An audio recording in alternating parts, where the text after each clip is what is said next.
Greetings, MechWarriors. This is Arendelft. I'm just doing a short little video here today, talking about basically roles in MechWarrior and my take on them. So, first role up, kind of the capital role in MWO, is the assault mech. The assault mech is generally viewed as the thing that tanks the damage, aka tank. Now, one thing I want to get clear is all of the mechs in MechWarrior Online are tanks. They're walking tanks. Above and beyond the military class of what we have today, considering they're sci-fi.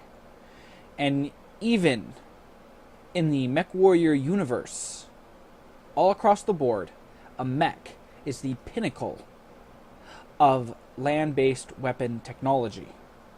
Even an orbital cannon, as impressive as it is not as impressive as a mech, because for all intents and purposes, a mech is extremely mobile. Even an assault mech, and generally speaking, for the most part, can take care of itself, doesn't need to be defended, etc.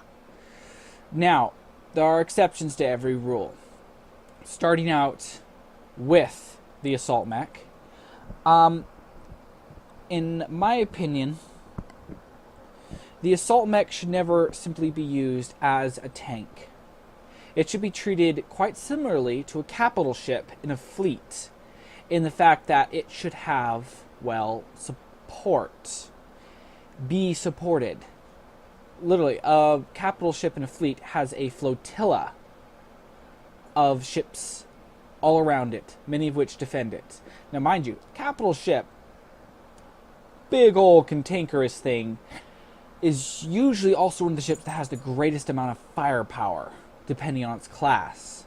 If it's a carrier ship, much akin to an aircraft carrier, then it's not going to have a whole lot of actual firepower itself. It's, as advertised, a carrier ship. So, honestly, it just depends upon the ship. Now, in the essence of the mech I'm showing you here, the King Crab, once again, this thing can take damage, yes. But in this game, no mech is even close to invulnerable. No mech is indomitable. No mech can just take a crap ton of firepower and just shrug it off, unless it's spread throughout all of it. Unless every bit of it is absorbing bits and pieces of the damage, then it can generally take a very large amount. However, if there's any actual focus firing, punches through one segment of armor, and then crap starts to blow up. So, in a proper formation, with a actual, assault class mech, yes, it can take more damage than most other mechs. It can take a hit. But what you really want out of that mech is for it to give a hit, for it have the opportunity to take a shot. If an assault mech is not properly supported, or if it is simply treated as a tank and they say, hey, go in there first, well, true. Should be the assault mechs who are leading up the front line. But that means a lot of different things. It means you wait for them, you don't leave them behind, and then you properly support them when it's time to actually do the fighting. A lot of times you'll get the passive players who will scream at the assault pilots for not going in, saying, hey, get in there, and they'll literally watch, see, okay, they turned the corner, oh, they're still alive, alright, I'll move up now. Or they get blown up and they're like, oh, so it wasn't safe to turn that corner, okay. Where it might have been better for a lighter mech to either drop a UAV, run in there, drop a UAV, scout out, where the mechs are, etc., etc., etc. Just treating them strictly as a tank is a really stupid idea. And hopefully, classically, there will be more than one assault mech to turn that corner, to advance, and basically take on firepower, especially considering that no matter how tough any mech is, if it's the single target of numerous mechs,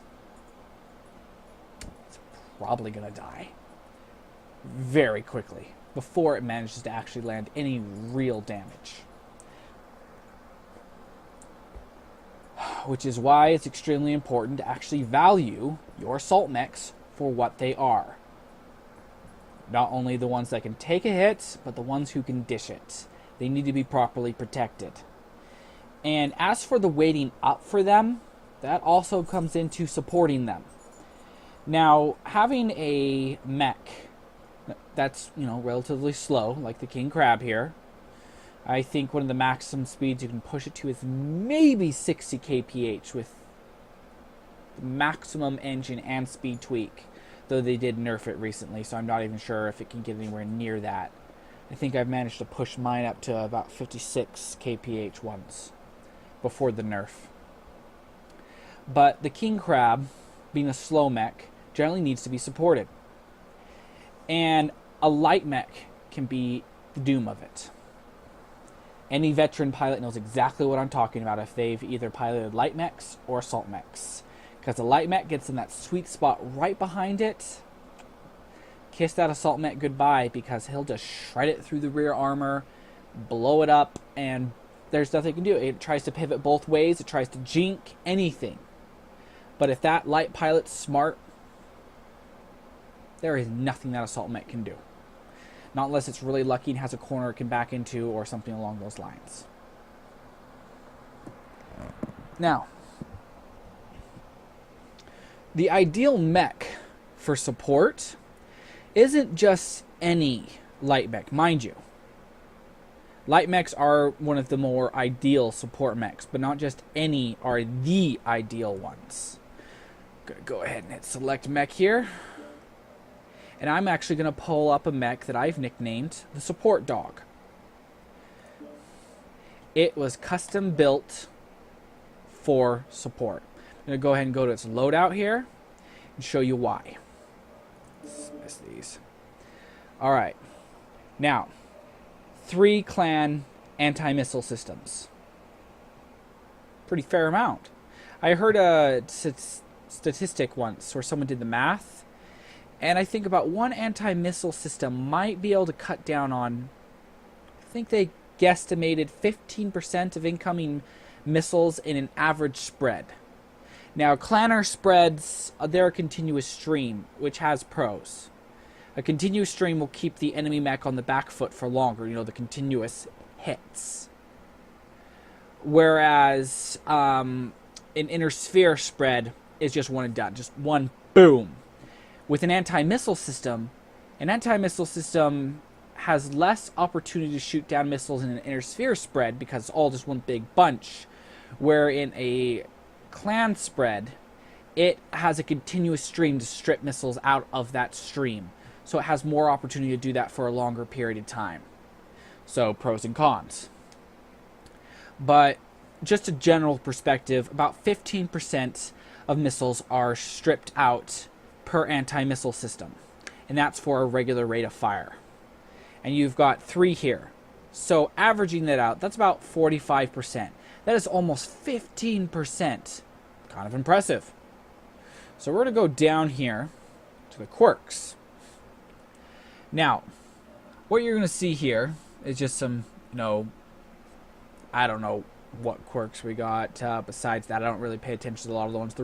One of the main reasons why I got this mech was, let's see, I don't know if they nerfed the quirks or not, but it looks like they're still here. Yeah, anti-missile system range plus 10%. You think about that, that's not all that much considering it was short range to begin with. But every meter counts when you're gunning down those missiles, especially when you got 3 systems. Then you've got the anti-missile system rate of fire. Considering how fast those things fire to begin with, that is actually kind of impressive. And doing the math in my head, that's a little outside my spectrum. 5% adding on to the regular rate of fire, 45% adding in the range. I'm going to guesstimate that now ups the amount of missiles that my mech will strip out of the sky to a little above maybe 50%. That's a guesstimation. Correct me if I'm wrong. But I will now go to the warehouse and go to modules. And you'll see the AMS overload. 2.5% increase there. And then the AMS range, another 10%. So it's that much further out that I'll start to catch those missiles and toast them. Which, when you think about it, those percentages don't seem like they mean very much. But honestly, when you're out there and you're in the field, I've had large spreads coming towards allies of mine that I have stripped. It's impressive. The amount of missiles this thing has managed to strip right out of the sky. And to add on top of that, I almost laugh out loud every time I get targeted by missiles while I'm in this thing. Now, mind you, I have had some rounds where I burned through all 6,000 of my AMS rounds within the first 5 minutes of the match. I think I've done that twice so far since I first got this mech a few months ago. One on Forest Colony, and the other map's not going to surprise you, Polar Highlands. And LRM mech's best friend. Though, in essence, it's also a sniper's best friend, if not more so. Sniper doesn't need a lock. Sniper just needs line of sight. But another nifty little thing of this mech is the Clan ECM. ECM. They did nerf the range of that down to 90 meters, which has kind of sucked for those of us who use it. That was kind of a strong nerf, but it has certain small pros to that. If you are a mech with ECM trying to sneak in behind enemy lines and not be detected, the moment an enemy mech starts getting jammed by an ECM, it's going to realize you're there. So doubling up, having that range, ironically, did help in one small capacity. But that's only for those who truly dare to go in behind enemy lines just like that. Because goodness knows, the moment you see a mech without a friendly IFF over it, you're going to shoot the crap out of it. But all you gotta do is stay within 90 meters, which is a still generous margin, of the mech you are properly supporting. And then, as well, if they do manage to get a lock one way or another with missiles, you're gunning down over likely 50% of those missiles, depending upon the spread. If it's an inner sphere spread, it'll be less.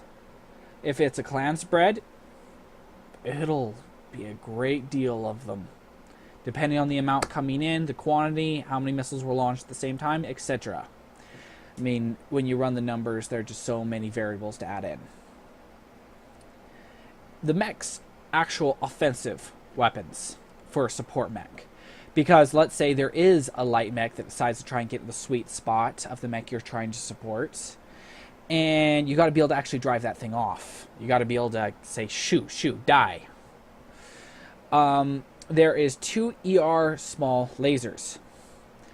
And, you know, not all that much. It's enough to get a mech's attention, well, at least a light mech's attention, but not enough to be like, really, I need to pay much attention to you. You add in the machine guns, and they don't exactly do a whole lot, even with 3, until the armor's stripped away. But once the armor is stripped away, that mech is going to have some serious problems, because that's where machine guns really maul. But over here on the other arm, if you were paying attention, you'll see the ER laser, large laser, sorry. Clan ER large laser, which not only gives this support mech some actual range and a little bit of bite in that area, but the laser does as much damage up close and personal, which actually allows it to, you know, even more heavily discourage a light mech from coming in and just sitting in the sweet spot of an allied assault mech that you are supporting properly.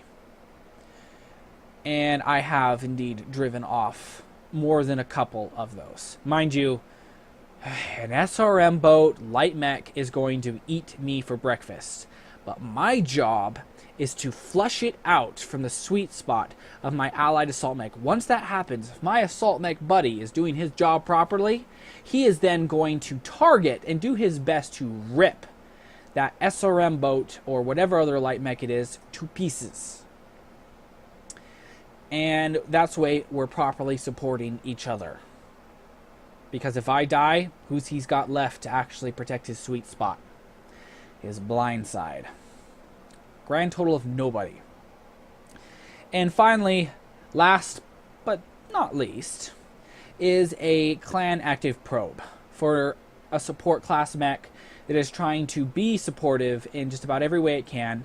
This is another major plus, because when an enemy ECM protected mech comes up, and let's say you're supporting an LRM heavy mech, whether it be assault heavy, or dare I say even medium. I run Trebuchet, it's a great LRM boat. You're going to want to be able to counter that ECM. Sometimes your clan active probe, Beagle probe, isn't going to be enough, and you can at least then switch your ECM to counter and double that up, which then allows whomever you're supporting to have that much better of a chance. So honestly, when it comes to support mechs, I almost right away fell in love with the concept of the Kit Fox, because it is like the go-to for support. It is gun-ho, 100%, whole 9 yards. And with that sheer concept, it's what I immediately went for when I decided I wanted a good support mech. The other Kit Foxes that I got, I didn't run that way because I'd already, successfully captured the concept of the support mech, and these two mechs are different variations of being able to try and do some damage. In the end, with me being a non-buy to win, and the fact that, as you can see, I'm at 27 mech base, which for a veteran of MechWarrior Online is a terribly small amount. I know friends who barely put any money into this game and have over 4 times that amount of mech base. Yeah. Which lets you know just how far behind in the game I am. But I don't put a single penny in this game because I don't support buy to win. I do support the game, and at some point I will put money into it for sheer cosmetic purposes. In other words, I'm going to be putting it in to buy skins for mechs I especially like. But at some point that does mean that eventually I will have to be selling mechs that I have no real purpose for as I move on to other pastures. Which is why eventually the Underdog and the Battle Dog are likely going to be sold. This is something I eventually cycle through. I used to have 2 other Locusts. I sold them so I could get the other mechs. But I got those 2 other Locusts so I could master out and elite tier out. Yeah, elite tier, master out the Locust pattern, which especially helped with my hero mech Pirate's Bane. Which, by the way, strictly through events. As you can see, I do have some MC here. I got that strictly through events. I have the Trebuchet Luc de Guar, I know I'm probably mispronouncing that, but whatever, and the Pirate's Bane are my 2 hero mechs. And I bought both of those strictly through in-game events. Oh boy, it is difficult going that route, but I don't support buy to win. It's not something I'm going to do. Moving on to a different kind of support class.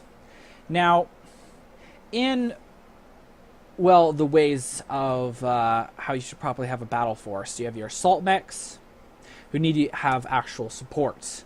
The support dog is the ideal support. Now, for your ranger class mechs, which are the ones that really get out there and scout out the enemy, the Warhound Mark 1, aka Pirate's Bane, is extremely ideal in that pattern. As you can see, I have a tag on it, which makes it even more ideal for scouting out, because it allows me to tag out those enemy mechs, get only the specs off of them, but if I am supporting an LRM boat, I can then tag that mech and bring the LRMs down range, whether it has an ECM or not on it, or supporting it, etc. And the medium lasers are to give it some small amount of firepower. Of course, nothing extensive. And then the machine guns on the torso give it a tad bit of bite, but not all that much unless, of course, the armor is gone. And with only 1 ton of ammo in my cockpit, if I overheat, I'm going to explode. And then the ECM is what really makes this mech a Ranger class.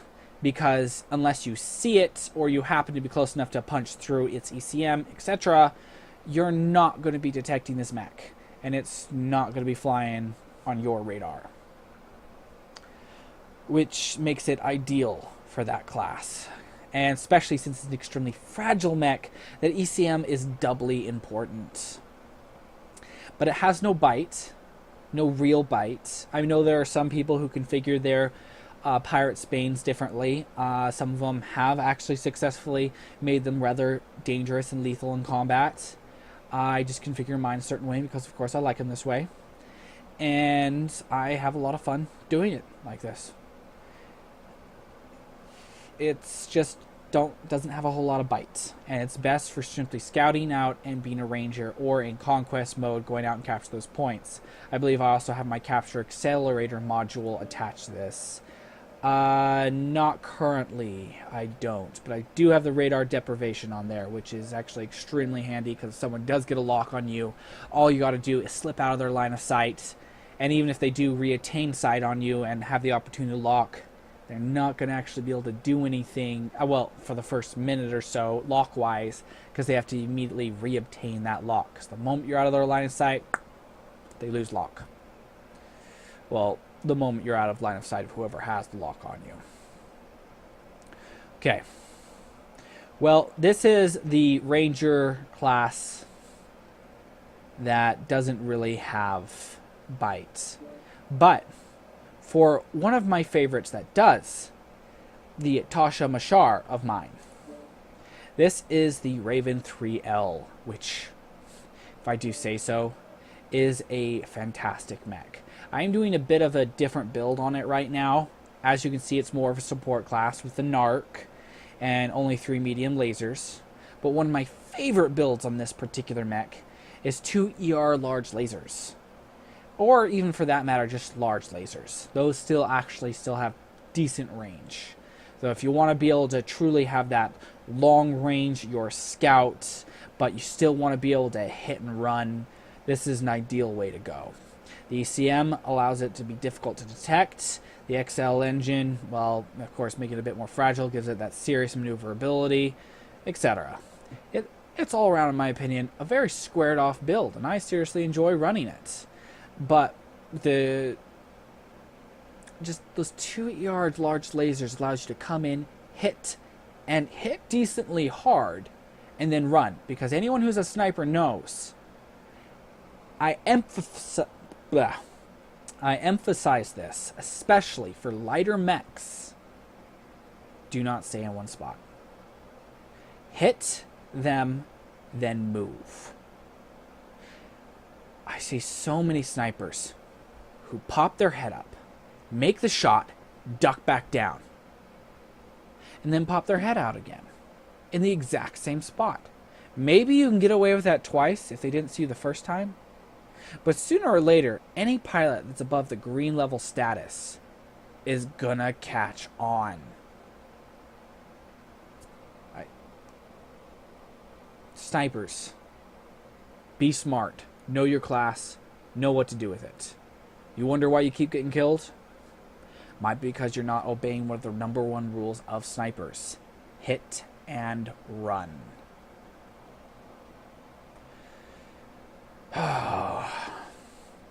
But yes, the Raven 3L is one of the more lethal actual hit and do damage classes, which is one of the reasons why I passionately love it. And medium mechs have a little bit more of a versatile role. You can do a lot of different things with them, especially with all the different classes that are in there. My Dathagora, which is my current blackjack, it's only basic tiered right now.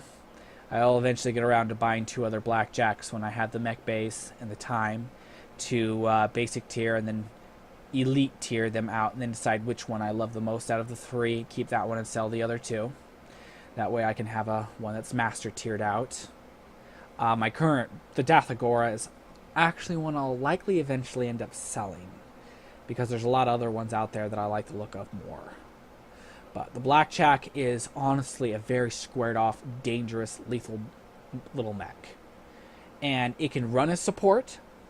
It can run as a sniper. It can run in... I've even seen them run as LRM boats, which sort of kind of blows my mind. But they can do it. They are extremely versatile little mechs, and I love my Dathagora. I'm not particularly good with it, but I love it. And then you've got the Mortis Cry, which is my Shadow Cat. Also still, as you can see, basic tiered out. I don't have that mastered yet. But it's also extremely versatile. More so than most because of Omnipods. You can swap those things out and do all kinds of things with it, and I won't bother going into that because anyone who's familiar with Clan Tech is going to know exactly the different versatility you can get out of those. But over down here is my 3 trebuchets. Now, the trebuchets, my opinion, one of the most underrated mechs in the game. They're rarely run, but they are very powerful. And they are ideal support class mechs in the fact that when run as LRM boats, they can be extremely potent. They can be fast, kind of difficult to hit, and surprisingly resilient even with an XL engine in them. With jump jet capacity, they can make decent distances, get to hard to reach areas. They can keep up with a lot of lighter mechs. In other words, if you have a fast moving contingent of light mechs, some trebuchets can actually keep up to them to about almost, I think, 120 kph is the fastest I've ever gone up to without simply maxing out the engine. Gosh, it's just so beautiful when you can just get out there and run and just hit and run. Because with the amount of firepower that a trebuchet can pack, and when an enemy is hit by that all at once, they're kind of mystified how that happened. My very first mech as well that I ever got, and I know this, might actually make me a bit biased, is indeed my Siege engine. This was my very first mech in MechWarrior Online. And in the end, since I have the Loup de Gloire, and I so far have made the decision to keep the Siege engine, truth be told, I like all 3 variants that I have. So even though my mech bays are at a premium in real estate, I actually have a higher kill count with the Siege engine than I do with the Loup de Gloire. The reason why I wanted the Loup de Gloire so bad, though, is because unlike all the other trebuchets, which had a maximum missile hardpoints of 3, there wasn't a single trebuchet that has more than 3 missile hardpoints besides the Loup de Gloire. And I wanted that. And I put regular LRM 5s, 4 of them, so that I could do what I call the Rain of Death. Almost a continuous stream of LRM 5s pounding the targets. Not a whole lot of damage, but when you're continuously being hit by those, it's similar to how the clans do it with their mechs. That stream. And if they have a second, like LRM 15, they have 2 of them, then you do stream. Then there will be a slight cooldown, even if they have the cooldown on the LRM 15s. And then stream. And that gives nearly nigh on the illusion to the enemy mech that they're being continuously hit by who knows how many mechs. It's demoralizing, takes the fight right out of them, makes them think, holy crap, where is cover? Where am I being hit from? The world's coming to an end. Where's my support? Rage at my team, etc. And it's a good tactic. Now, if that mech's being properly supported, like with a support dog, they're going to laugh off a continuous stream. The LRM 5s from Loup de Gloire, when I'm watching my bullseye, my cursor, and I notice that it's not flashing, No, in other words, the missiles aren't connecting when I'm doing that continuous stream, I'll stop firing for a bit and then fire all 5 of them, well, sorry, all 4 of them at once, which is a ghost heat, unusual heat spike, which makes absolutely no sense. Great on you, PGI. But I do that as an experiment to see if it's just an AMS that's blocking most of my missiles or if they're in cover. And if that still doesn't hit, I go under the natural assumption that they're in cover. And that's why they're not hitting, and I'll seek another target or move to flank, see if I can get around their cover, etc. And generally that, the tactic does work. I've had a lot of success that way. It's mostly the trebuchet is indeed an LRM boat in my experience. I think that there probably are other ways to run it, but that basically makes it the support mech class. I have had some success actually putting 4 SRM-6s onto the Loup de Guerre and pounding the crap out of enemy mechs that way, but I've seen more successful builds with the Griffin. I don't own one, as you can see, but when I've dueled with Griffins that were SRM boats where both of us were fresh, 90% of the time, they won. So I end up sticking with my strengths on the Loup de Guerre and going with the LRM support build. Alrighty. Moving on to our classic heavies. Now the heavies are likely your staple. They're your all-round, can do just about everything.